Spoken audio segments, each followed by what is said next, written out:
Hi, I'm Scooter Cooper, and this is Canon's 1DxMarkIII, the company's latest flagship DSLR for pro sports, model, and wildlife photographers and videographers.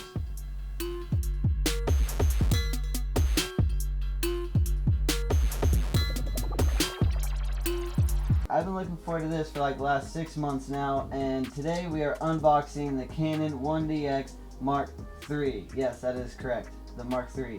I know I've heard rumors about it, I've read many forums about it, and I've just been waiting, and today we have our hands on it. So, without further ado, let's just crank right into this thing. We're going to unbox it, see what's inside, take a look at the camera, review some specs, and then just really see what this thing's about. Let's go.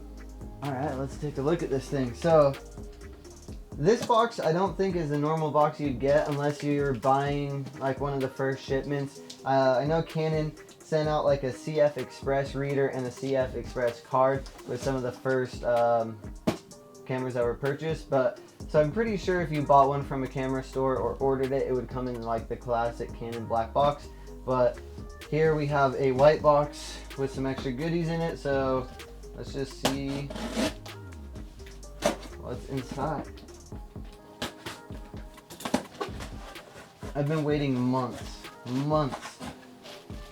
I told the camera store, like, big shout out to Pictureline. I called them probably like 9 months ago. I was like, hey, do you guys have are you taking any orders on the 1DxMarkIII yet? And they're like, dude, that thing hasn't even been released. And I was like, well, put my name on it. As soon as it comes out, I need to make sure I have one of those. And they have been super awesome, and as soon as they like got hold that they're putting in their order and we're getting a shipment of them, they called me up and said, hey, your name's on one of them and it'll be here in a few weeks. So I've been counting down the days and we're here. I actually, before this thing even got here, I picked up two CF Express 256 gigabyte cards. I'll link those down below if you want to get the same. These things are crazy. They're pushing out 1700 megabytes. Pretty sure it's, yeah. They're pushing out 1700 megabytes. That's crazy speeds. So good job, Sony, on that. But we're gonna use your cards in our Canon. So. All right, let's get this thing out. Oh, I'm so excited.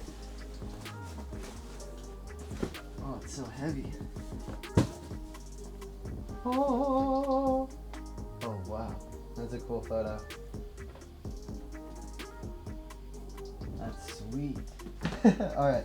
Okay, so let's just rip into this thing, right?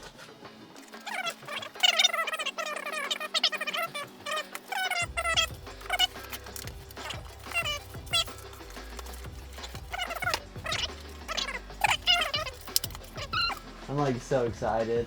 I've honestly I started my film and photography career on the 1DxMarkII, and so to be upgrading to the 1DxMarkIII is a little bit of a dream come true.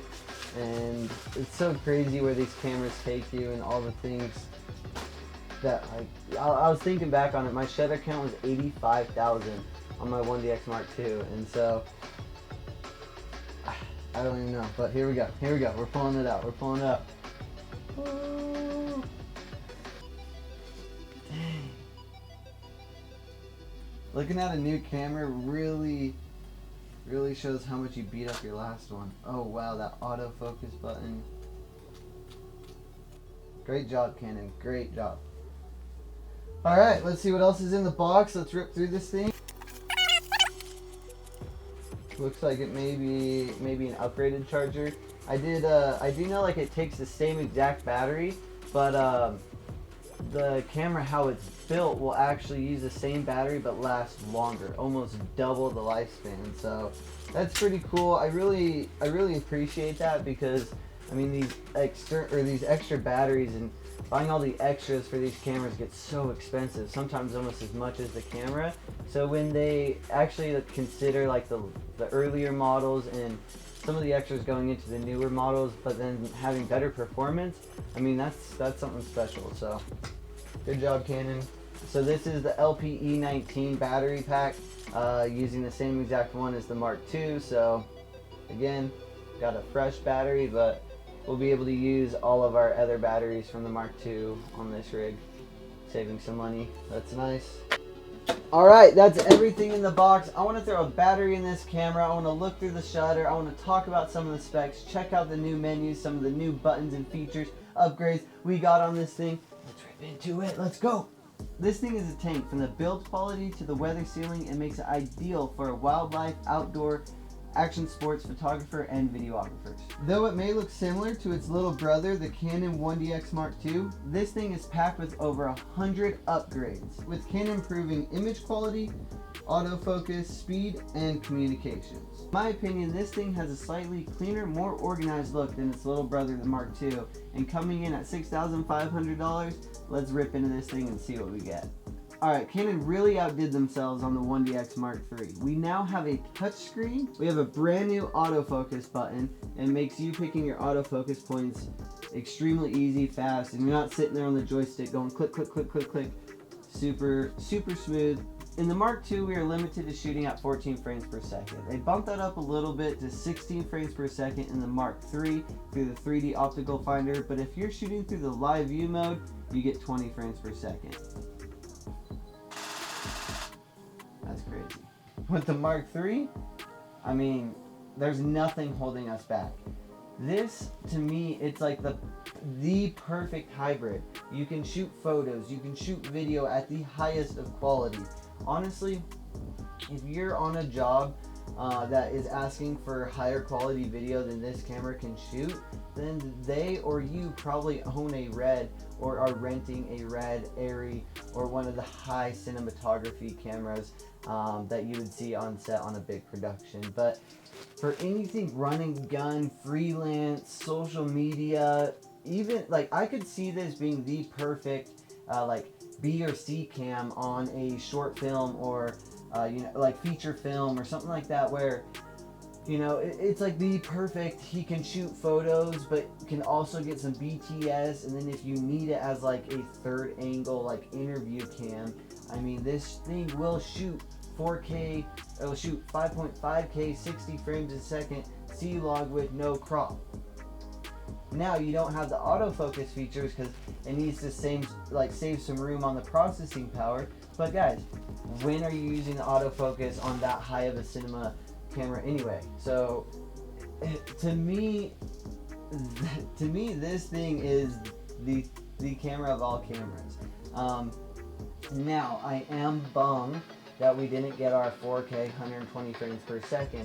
I know a lot of us were looking forward to that, and there are some rumors of that coming in the EOS R5 or RS, but guys, to be able to shoot 4K 30, 4K 60, to be able to do what this does in the photography world, I honestly don't think you could find a better camera. This thing will, of course, Canon releases it perfect right before the World Games every 4 years, and you will see this at every professional sporting event. You will see this at the next election. This will be the camera for all photographers at that professional level. I mean, come on, the low light, the range of everything it can do.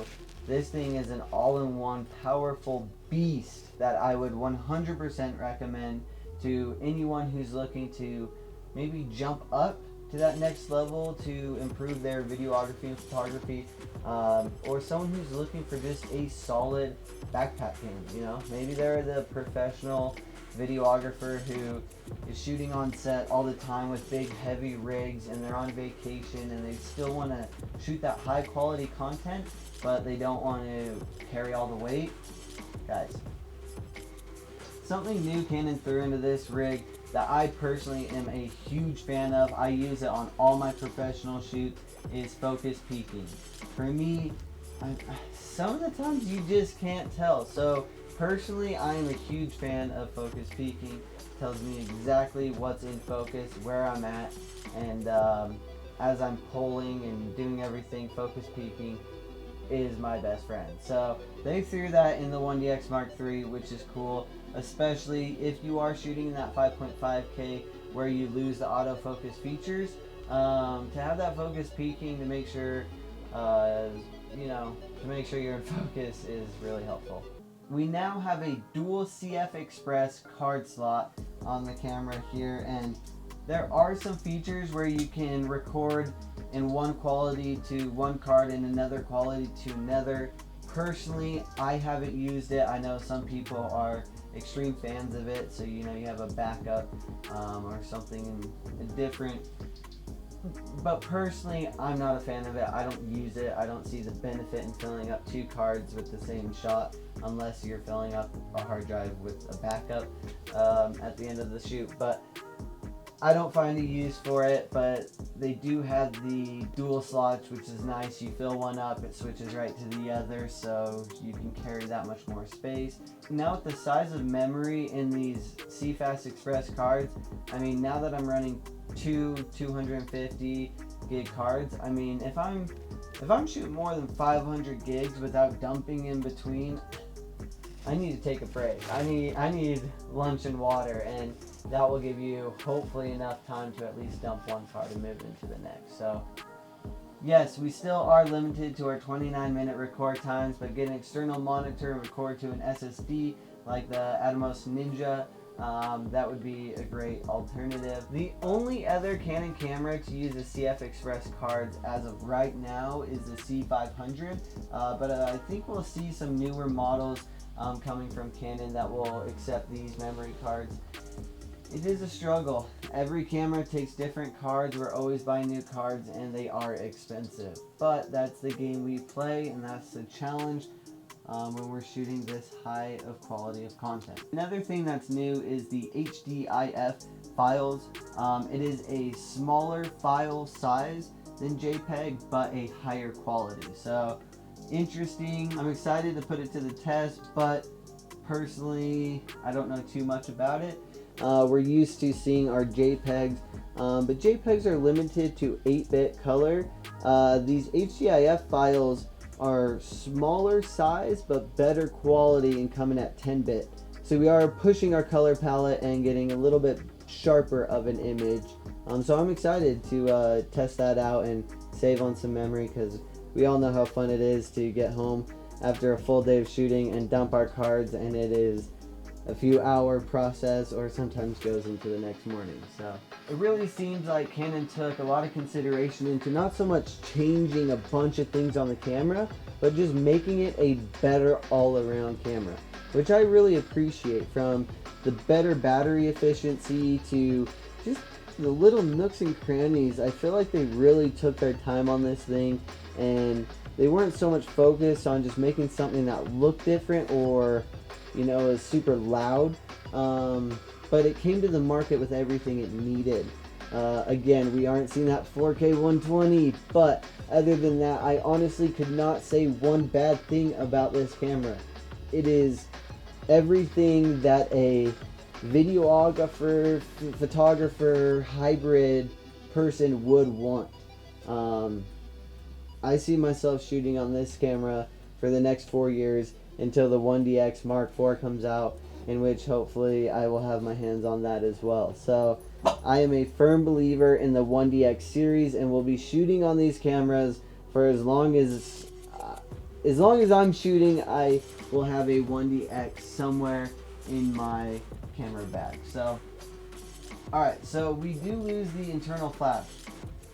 Some people are going to be really bummed about this. Personally, it doesn't affect me at all. I've never been a flash guy. I've never used flashes. I'm always about finding the natural light. I'm always about, you know, maybe bringing an external light if I need it to, you know, highlight a face real quick while I'm getting in there. But I'm not a flash guy. I think it's a little intrusive, distracting a lot of the times to the performers.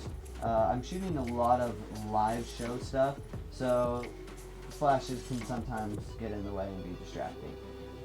Now, something to really think about and consider when you're looking at this, a lot of people will be like, why didn't they do that? It's such an expensive camera, it should have everything.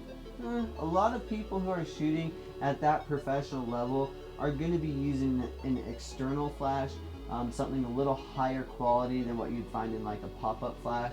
So they won't even like mess with that at all.